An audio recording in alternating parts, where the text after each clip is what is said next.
This is Chapter 13, Energy Resources, Renewable and Non-Renewable. We use many resources to get energy, and we're going to discuss these resources in this lecture. So what is net energy? Net energy ratio is the amount of energy produced compared to how much energy it took to produce that amount. For example, how much energy does it take to refine and produce a gallon of gas so that it can be used in a car versus the amount of energy that that 1 gallon of gas provides? The higher the net energy ratio, the greater the net energy available, or in other words, the more efficient that energy source is. So net energy yield is the total amount of useful energy available from an energy resource minus the energy needed to make it available to consumers. And this chart shows electricity net energy ratios for different energy systems. So you have this darker purple color, that's the lowest range of the energy ratio. And then the lighter purple is the highest range. So then you see the numbers on the right. So hydroelectric power has a range of 20 to 40 for the net energy ratio. So the darker purple is showing you the 20, and the lighter purple is showing you going up to the 40. That's how to read this. Coal has 11 to 33 energy ratio. Wind is lower numbers, nuclear is lower, and then photovoltaics, which is solar energy. That has the lowest net energy ratio. And again, if you go back here, the higher the net energy ratio, the more efficient. So hydroelectric power and coal are efficient. Solar energy and nuclear power are not efficient or inefficient. And then here we have transportation net energy ratios. And you see natural gas has 4.9. Then we have gasoline, ethanol, which is biofuel, usually made from corn, coal liquefaction, and oil shale. Now, natural gas, most of the New York City buses and other local bus fleets run on compressed natural gas. And I put a little note here, electric vehicles are not shown on this list, but we need to keep in mind that electricity that is going to be the source of the power for electric vehicles comes from various sources. So a lot of the electricity in this country actually comes from coal burning power plants.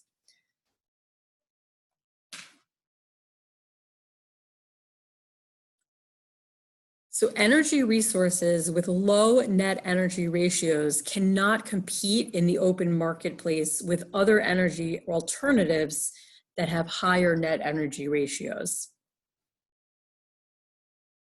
That is, unless there is financial support from the government, including taxpayers or other outside sources of funding.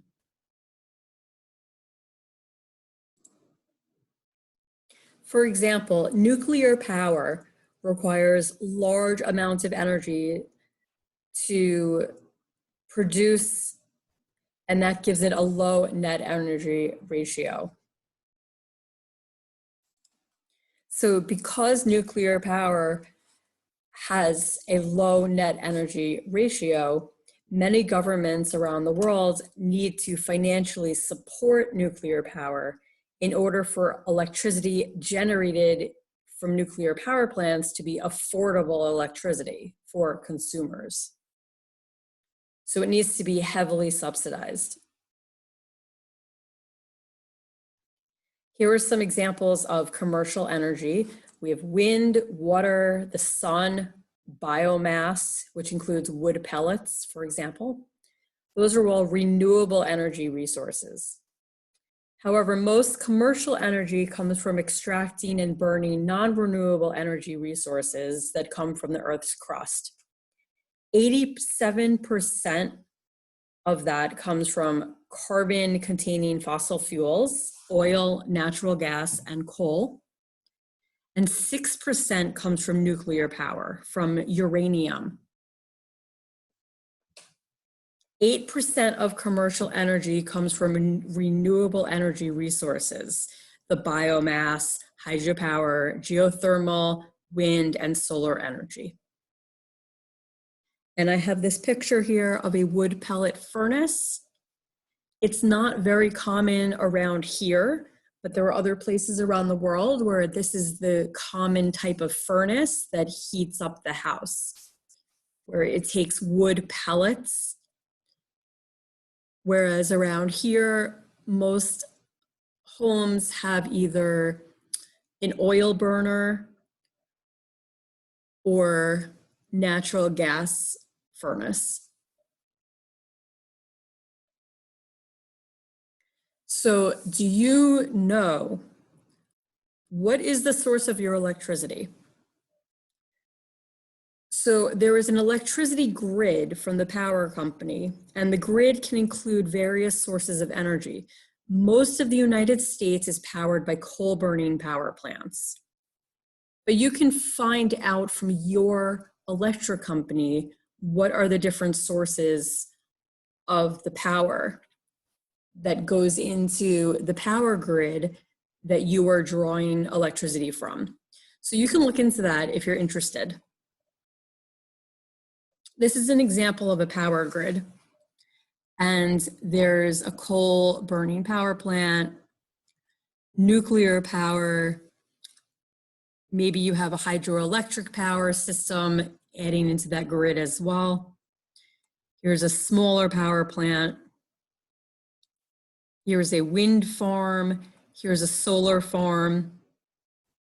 Then you might have some houses that have solar panels on the roofs. And in some cases, if a home is not using all of the solar power that was generated that day, the electric companies sometimes buy back the excess electricity and it goes into the grid. It goes into the electric grid.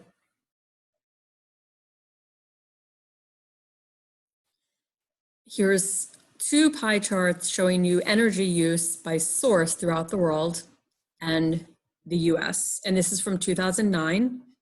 So you can see oil is about the same. The non-renewables is about the same. Renewables, a little bit lower number for the US compared to the world in total. Nuclear power is about the same. Geothermal, solar, and wind, and hydropower is about the same. Natural gas and coal is also about the same. Now, biomass is a little bit more for the rest of the world than what we have in the US.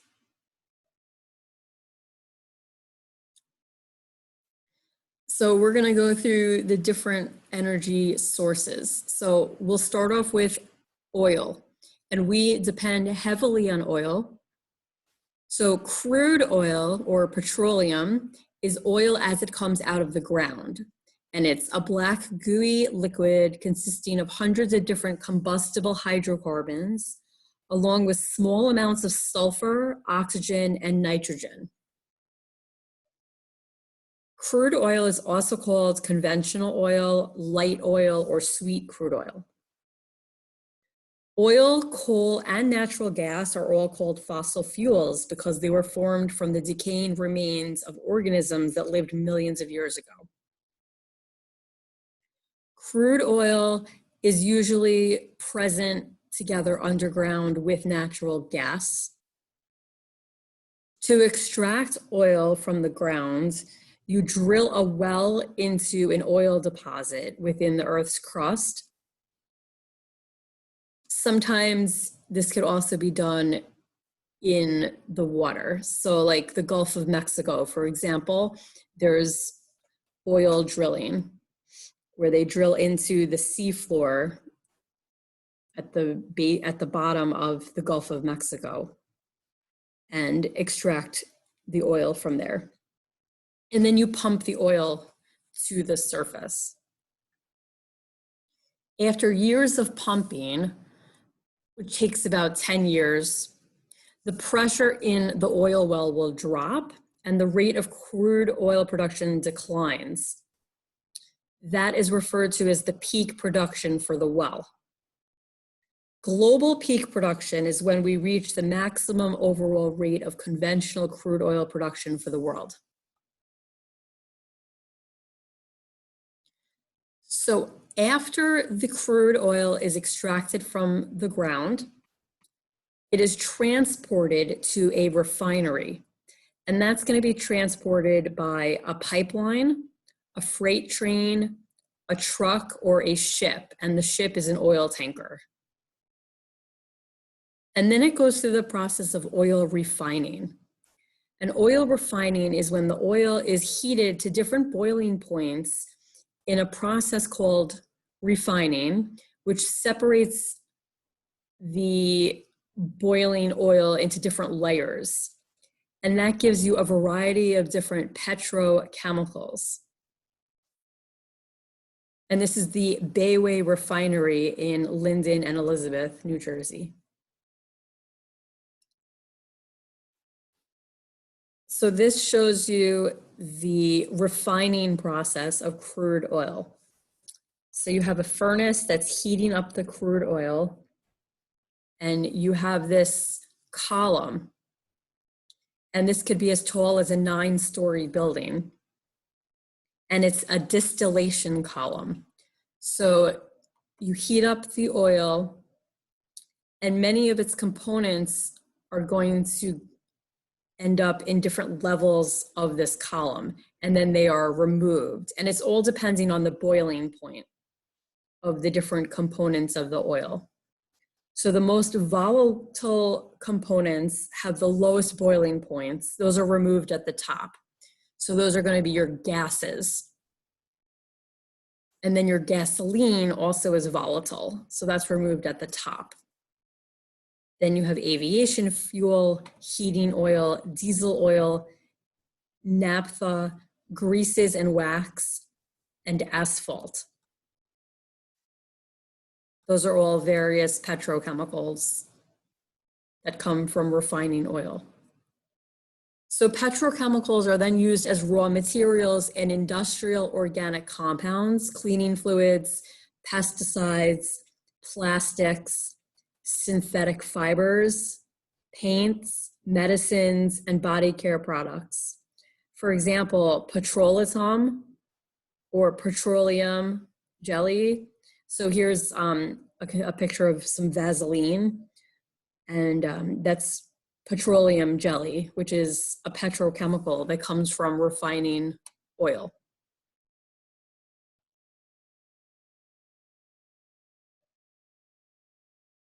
So crude oil is now the single largest source of commercial energy in the world.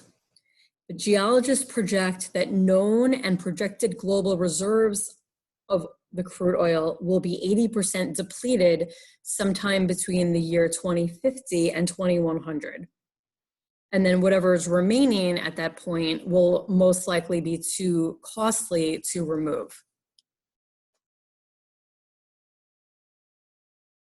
Using crude oil has advantages and disadvantages. Extraction, processing, and burning of non-renewable oil and other fossil fuels have severe environmental impacts. You disrupt the land, it results in air pollution, greenhouse gas emissions, water pollution, and loss of biodiversity. Also, we have oil spills, which could cause catastrophic damage. In 2010, the BP company's Deepwater Horizon oil drilling rig exploded and spilled an estimated 679 million liters, which is 180 million gallons, of crude oil into the Gulf Coast waters. There was a movie about this called Deepwater Horizon. You could see if you could find it, you can watch the movie.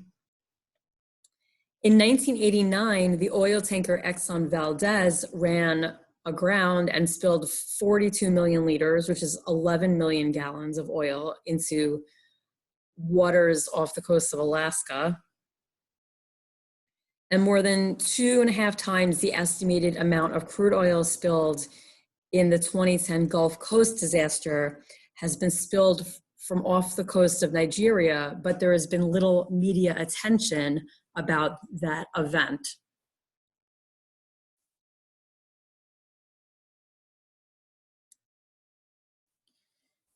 Then we have, I mentioned a couple of minutes ago, pipelines will bring oil to a refinery. And so here we have the Keystone Pipeline. And it is a pipeline used to transport crude oil across several states in the US, from Alberta, Canada, to refineries in the Gulf Coast states. Environmentalists, including Native Americans living within the Ogallala Aquifer, protested the extension of the pipeline on lands that pass over the aquifer. And they cited the potential for contamination of their water supply from oil spills that could potentially happen coming from leaks in the pipeline, if there were leaks in the pipeline. So a few leaks have already occurred, including on October 31st, 2019 in North Dakota, and that had an estimated 383,000 gallons of oil.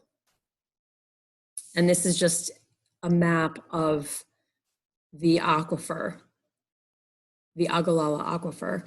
And the purple dashed line is existing Keystone pipelines.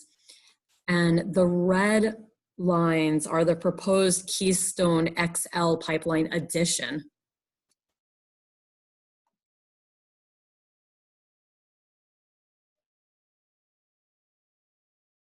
You could read more about that if you're interested, but they were looking to add more pipeline.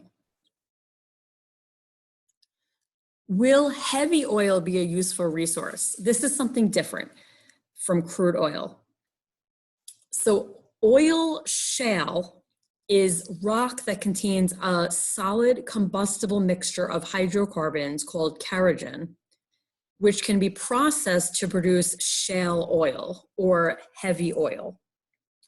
Producing shale oil requires large amounts of water and has a low net energy and a very high environmental impact. Estimated potential global supplies of unconventional shale oil are about 240 times larger than estimated global supplies of crude oil. So that's why a lot of people are looking into the oil shale to get the shale oil, because the supplies are a lot more abundant than crude oil.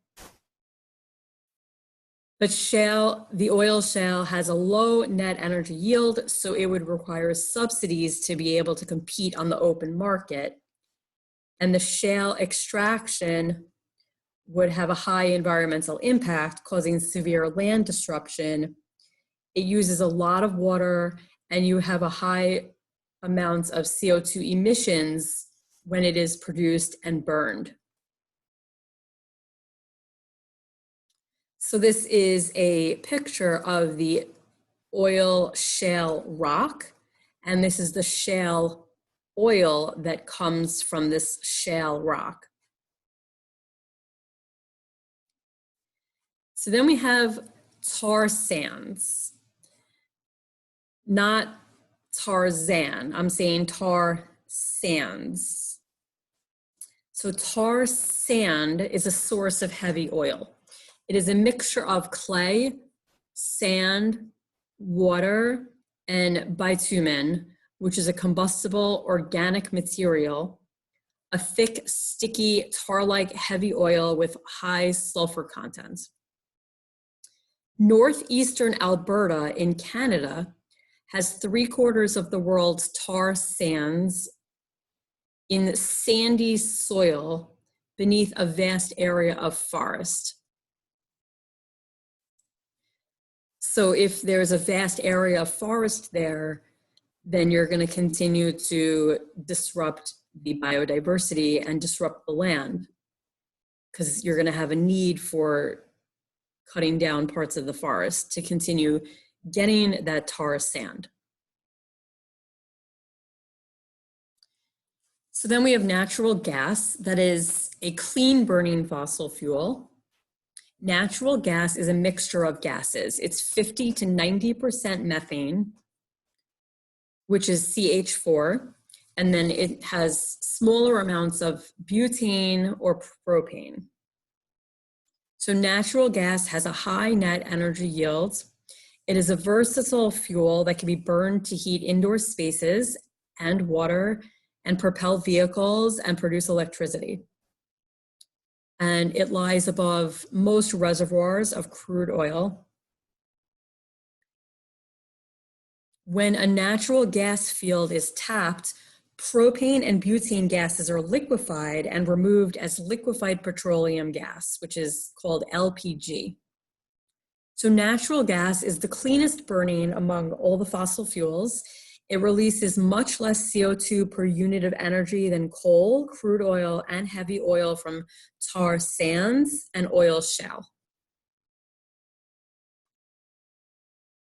So when we talk about natural gas, it brings us to the conversation of hydraulic fracturing or fracking. That's when you pump water mixed with sand and some toxic chemicals into the ground. Explosives and high pressure is also used to fracture deep rock and free up natural gas stored underground. And then that causes the gas to flow out, along with a toxic slurry of waters, salts, toxic heavy metals, and naturally occurring radioactive materials that may have been pulled from rocks underground. So then you need to do something with that slurry of material that comes up with the natural gas. So then you have to store that slurry in tanks and holding ponds. Drillers say that fracking is necessary for exploiting natural gas reserves, especially in the northeastern United States. And it is reasonably low cost to do this. And they argue that no groundwater contamination is directly due to fracking. However, you see things like this. This is a woman who is lighting a match next to her faucet running. And you see it has caught fire. And that's because natural gas is coming out of the faucet. And that began to happen after an energy company started to drill in a fracking well. So homeowners in this area needed to start keeping their windows open year round to keep the gases from building up in their homes. Now, if you're interested in this, you could also watch the movie Gasland, which is about hydrofracking.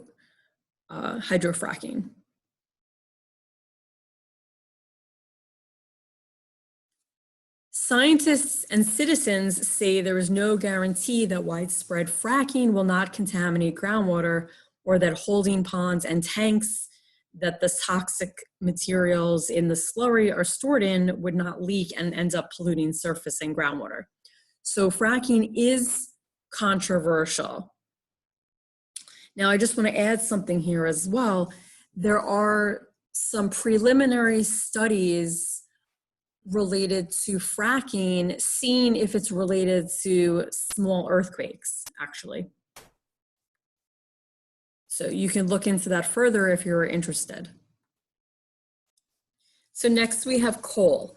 Coal is a solid fossil fuel formed from remains of land plants that were buried 300 to 400 million years ago and exposed to intense heat and pressure over those millions of years. So coal is burned in power plants to generate about 42% of the world's electricity, and burned in industrial plants to make steel, cement, and other products. Coal is among one of the largest emitters of carbon dioxide into the atmosphere. So it is not considered a clean burning fossil fuel. The three largest coal burning countries are China, the US, and India. And coal is plentiful and it is cheap. So mining and burning coal have severe impacts on the Earth's air, water, land, climate, and human health. Coal burning power and industrial plants are among the largest emitters of the greenhouse gas carbon dioxide. Coal burning emits trace amounts of toxic and radioactive materials. Burning coal produces a highly toxic ash that must be safely stored, and it must be stored somewhere that it could be stored essentially forever. China uses 3 times as much coal as the US, and it has become the world's leading emitter of CO2 and of sulfur dioxide. Sulfur dioxide comes from the coal. The sulfur is a natural impurity in some coal. Coal miners can develop black lung disease from breathing toxic dust that they are exposed to while working.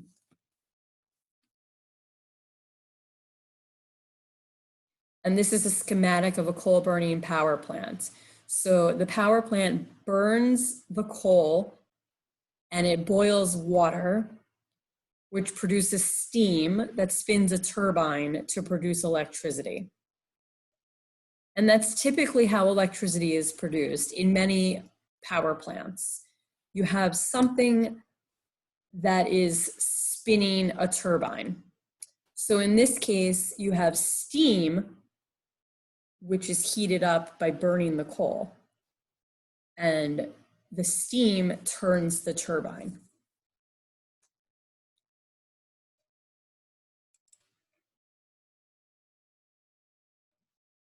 And then the steam is cooled, condensed, and returned to the boiler for reuse.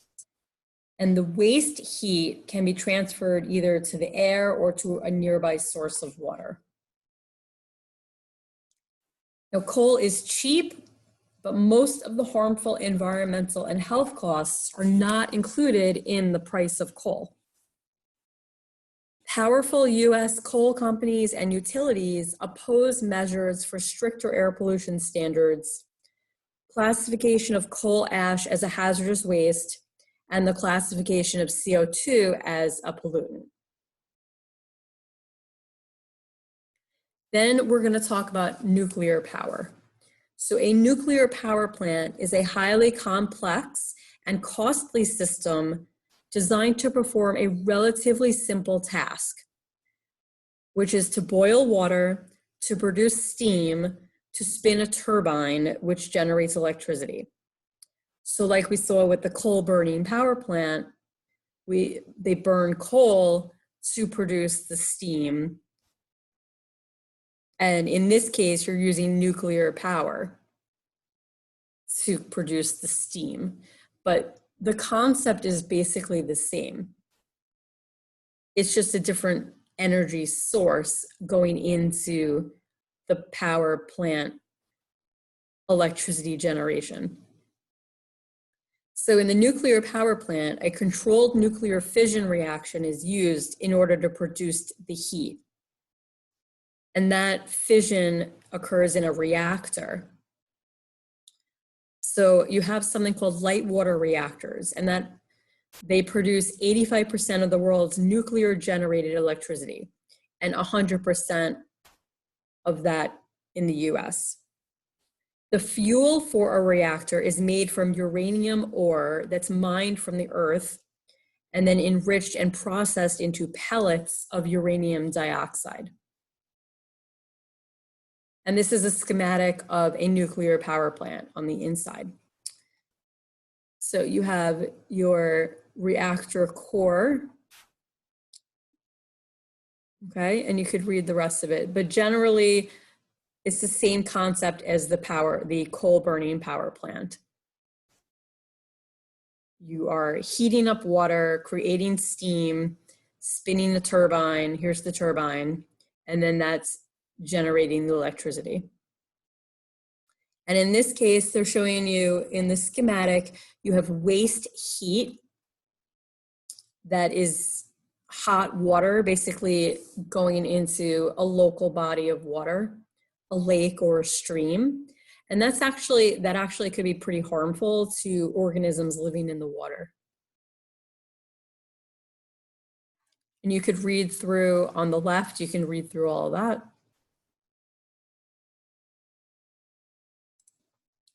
And this is a nuclear power plant that you might be familiar with. This is from The Simpsons, okay? And these are cooling towers right here.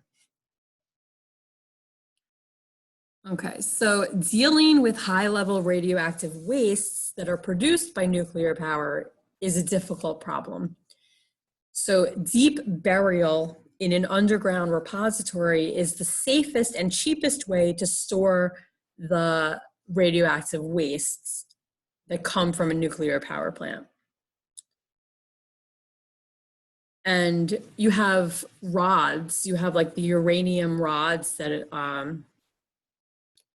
and the different materials that were used in the nuclear power plant have to be thrown out, right? You can't just throw them in the garbage can. So they end up having to be stored in these underground repositories. All worn out nuclear plants will have to be dismantled, and their high-level radioactive materials will have to be stored safely for thousands of years. So when you find an area to bury the nuclear radioactive waste, it has to be somewhere that's going to contain the waste for thousands of years for safety. Can nuclear power lessen the dependence on imported oil and help reduce projected global warming? Nuclear power advocates contend that it will reduce our oil dependency and reduce or eliminate CO2 emissions and reduce the threat of projected climate change. Dissenters claim that while nuclear power plants do not produce greenhouse gases, the nuclear fuel cycle does. Increased use of nuclear power in the US will make the country dependent on imports of uranium. And while nuclear emissions are much lower than those from coal burning power plants, they still contribute to projected atmospheric warming and climate change.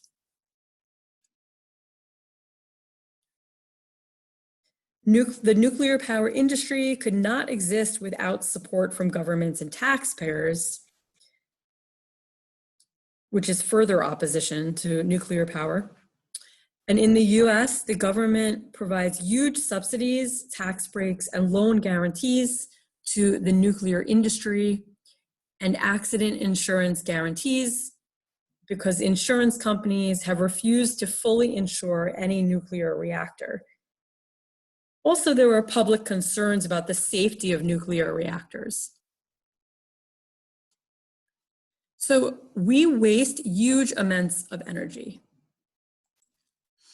Energy efficiency is the measure of how much work we can get from each unit of energy that we use. Roughly 84% of all commercial energy used in the US is wasted. About 43% of commercial energy is wasted mostly due to the inefficiency of incandescent light bulbs, motors, coal and nuclear power plants, and many other energy consuming devices. Also, poor insulation and poor building design can also contribute to energy wastage.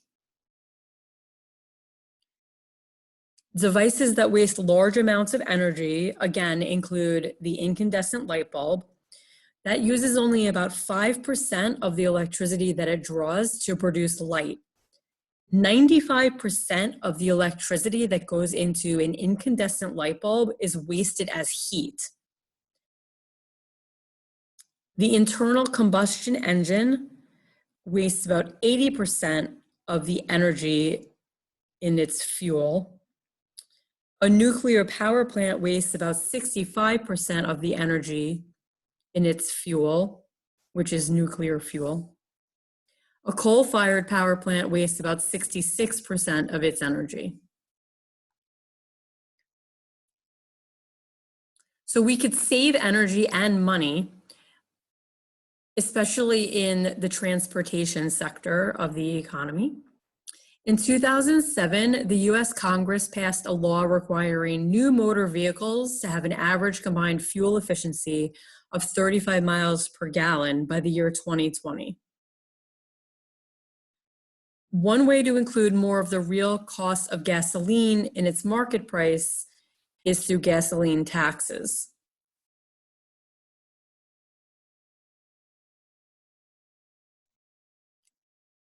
We can also have more energy efficient vehicles by using gas electric hybrid cars. That's when a small gasoline powered motor and an electric motor are used to provide the energy needed for acceleration and hill climbing.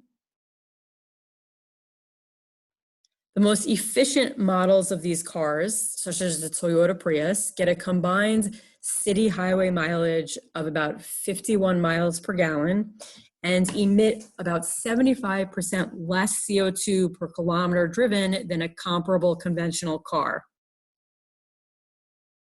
A newer option is the plug-in hybrid electric vehicle, which is a hybrid with a second and more powerful battery that can be plugged in to an electric outlet and recharged.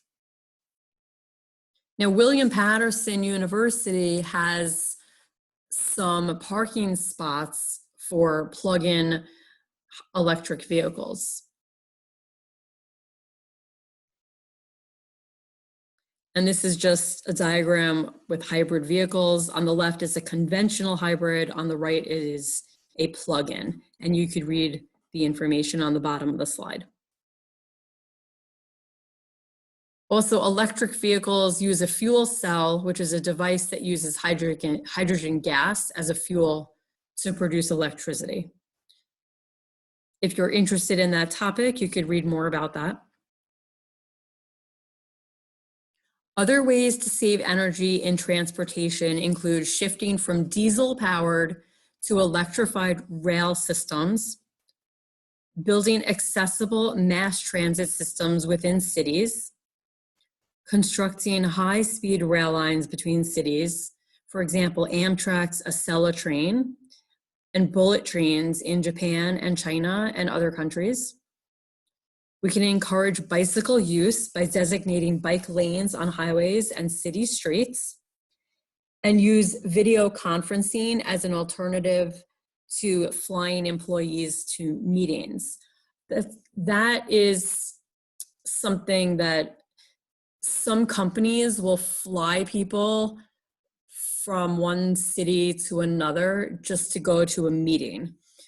And you're using up a whole lot of fuel in the flight. So video conferencing is a good alternative. Now, just to add, a lot of us are not using fuel because we're not traveling to school and to work right now as much. So that is something we could just kind of add in here as well, just for now, that just a little edit to add in. You know, we're saving energy by using the devices, the computers and cell phones to basically go to class without having to use energy to get there, driving or taking a bus or whatever. This is a high-speed rail train. This is China's latest high-speed train. We could also design buildings that save energy and money. Changes in building design and construction could save 30 to 40% of the energy used globally. For example, orienting a building so that it can get more of its heat from the sun can save up to 20% of heating costs and as much as 75% when the building is well insulated and airtight. Now, green architecture is based on energy efficient and money saving designs. It makes use of natural lighting, solar heating and cells, recycled wastewater, which would be like gray water that we talked about.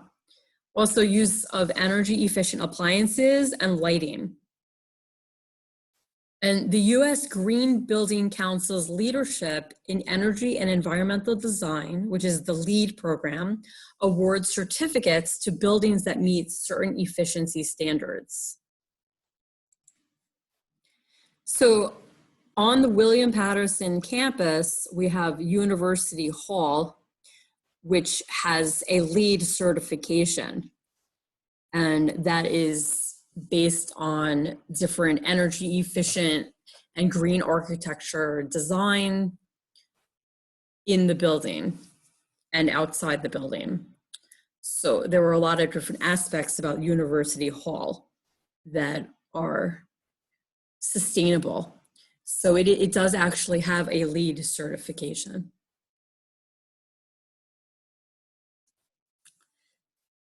Now, we could also save energy and money in existing buildings by having an expert make an energy audit of a house or other buildings to suggest ways to improve energy efficiency.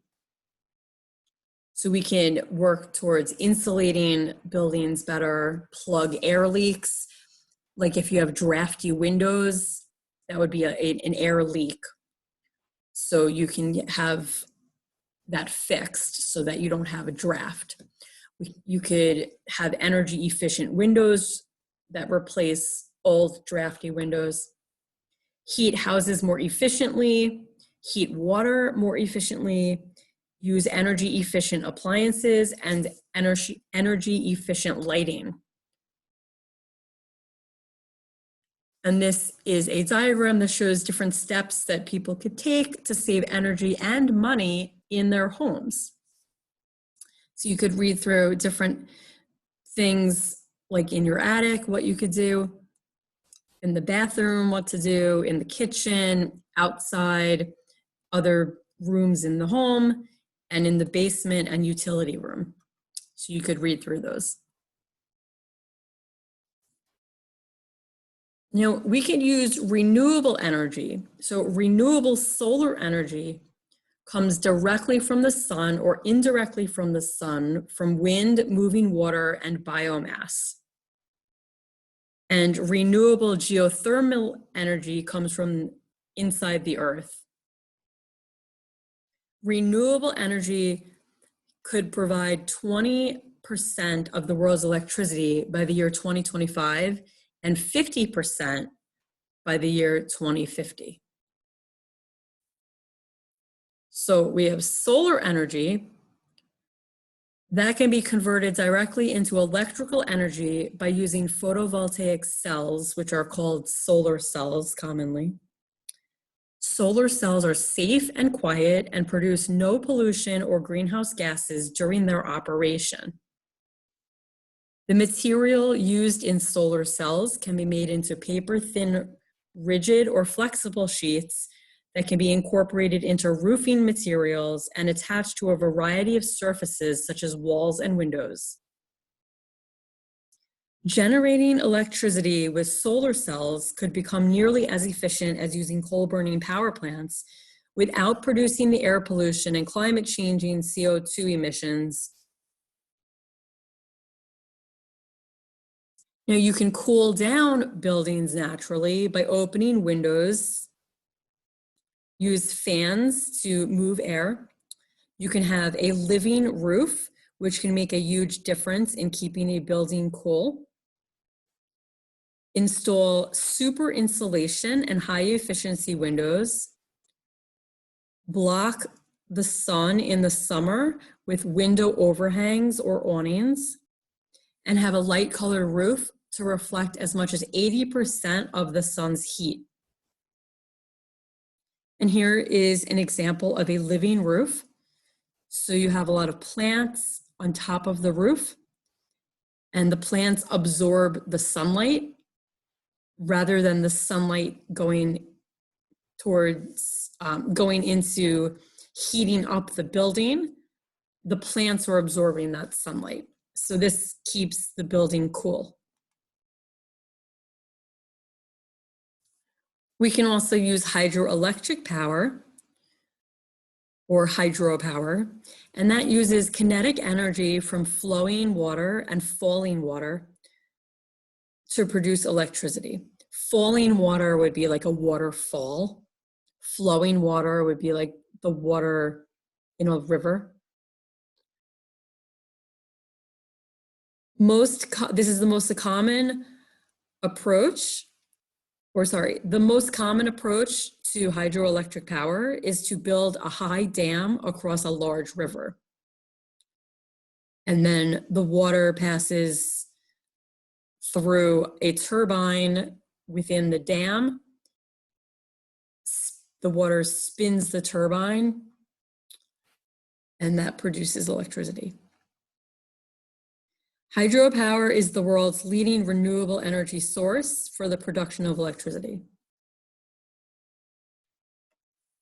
Turbines can also be installed in tidal channels. So the East River in New York City is a tidal channel where you have tidal currents all the time, either going in or out, depending on if the tide is coming in or if the tide is going out to sea. And these tidal currents spin this turbine, and that creates electricity.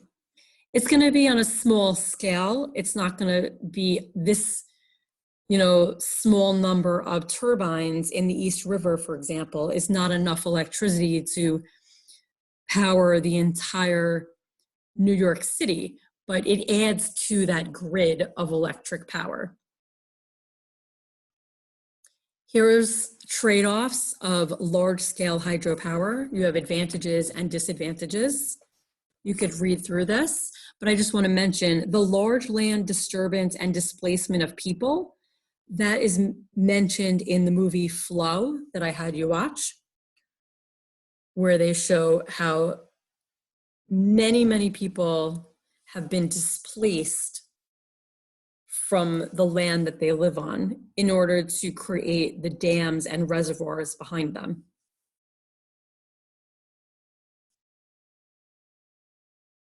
Then we have wind.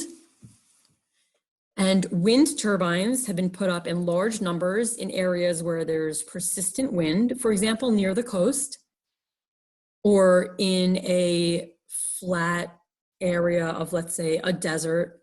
You're going to have persistent wind. And those are called wind farms. Since 1990, wind power has been the world's second fastest growing source of energy after solar power.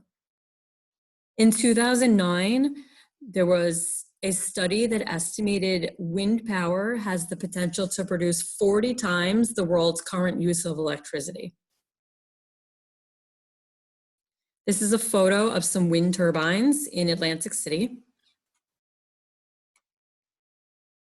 So you're getting the sea breeze and the land breeze, depending on the time of day, but you're typically going to have a breeze blowing these wind turbines.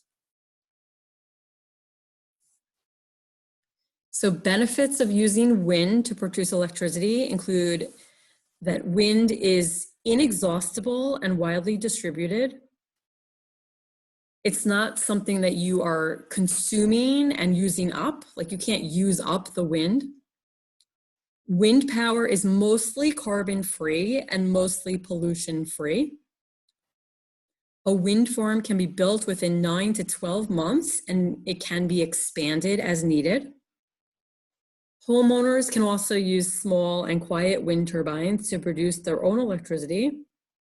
And wind power has a moderate to high net energy ratio, so it's efficient as an energy source.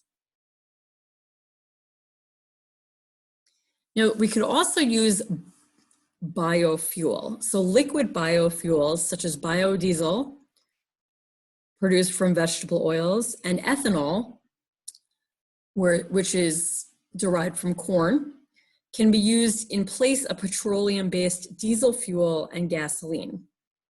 So when you go to the gas station, you'll see signs that say that the gasoline contains some ethanol. I think in some cases it might be 10%. I don't remember. I think it's 10% ethanol. But you can look next time you get gas. Or next time you pass a gas station. Now, we could also get energy by tapping the Earth's internal heat, and that's called geothermal energy. Geothermal energy is energy underground. So as you dig down into the ground, it gets warmer and warmer. So we could tap into that warmth underground and use that as an energy source. So a geothermal heat pump system can heat and cool a home. So it would replace the heating and the air conditioning in a home. And geothermal heat can be, as a system, it could be used almost anywhere in the world. And you just need it to be installed into the ground. Typically, it could be 10 to 20 feet deep where it's installed into. Geothermal energy is the most energy efficient, reliable, environmentally clean, and cost-effective way to heat and cool a space. It produces no air pollution and emits no CO2. And this shows you geothermal heating in the winter and geothermal cooling in the summer. So the same system will heat a home and cool a home. And it's just based on the temperature difference between liquids that flow from your home into these pipes that flow underground. So in the winter, you're having heat collected by this liquid that's flowing underground through these pipes. Heat is absorbed into that liquid in these pipes, and then that heat is transferred into the home. And then in the summer, when your home is warmer, you have the liquid that's flowing in these pipes in the geothermal system. The heat from your home is going to get absorbed into the liquid in those pipes, and then that flows underground, and the ground is going to absorb some of that heat. So it's a whole complex system, but it's actually kind of simple at the same time. It's just pipes underground that are using the energy from the heat from the earth. Okay, and then I just have this on Blackboard under the list of videos. I have an NJVid video, which is about the Pilgrim pipelines in New Jersey. So you could watch that. It's about a local pipeline that at the time they were discussing the implications of the development of this pipeline. And that is basically the oil being transferred to refineries, that type of pipeline. And then there is a podcast about coal miners who have black lung disease from breathing coal dust. So you can listen to that. I think I also have the link to that on Blackboard as well.